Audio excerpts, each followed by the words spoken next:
Hi there. So I'm going to cover a little bit of the functions here with the refrigerator with this 2014 Coachmen. Here with this refrigerator, it is by Dometic, and their function is very simple on this refrigerator.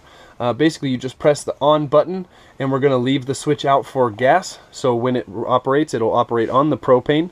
If you're plugged into a site, you know, like an RV site, or if you're at your house and you have your family or in-laws or something out there out front, you can go ahead and push the auto button and depress that button in, and it'll switch it over to auto. What that'll do is it'll drain or use power from the AC circuit when this thing is plugged in, or if you have the generator running, it will not use the gas. It'll use the power coming into the system. So, but right now we're going to go ahead and leave it on gas, and I'm going to turn it back off. We'll go ahead and go over the propane feature real quick here. This is the propane tank.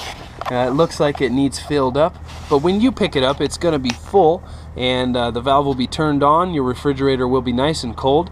And so this is right on the passenger side behind the man door here, and that's what you'll remember to pull up to the fill station on that right side, so that the service tech can get that tank filled up for you before you bring it back in. So this does have this valve, and this is off now, and so that'll be on when you pick up and your refrigerator lit. So that is the propane tank area. So we have our main breaker box and our fuse box here, so everything's labeled fairly appropriately. You won't need any questioning on what works there and what's not working.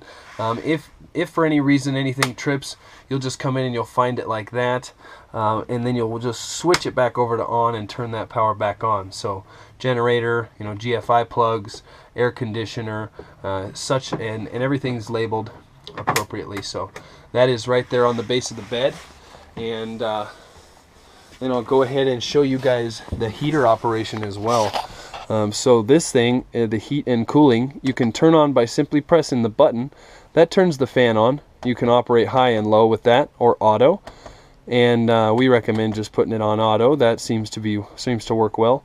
The cooling feature here, now if you're going to have it on cool, you're going to definitely want to be plugged into a power source or have that generator running, because it does use a lot of energy to operate that AC unit.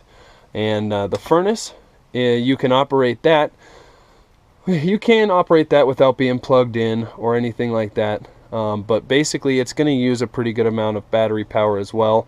And periodically you'll want to run the generator or just start up the engine to go ahead and power that battery back up. And then push it one more time, and that turns the system off. And that's all the real tricky features here in the 2014 Coachmen. And thanks for joining.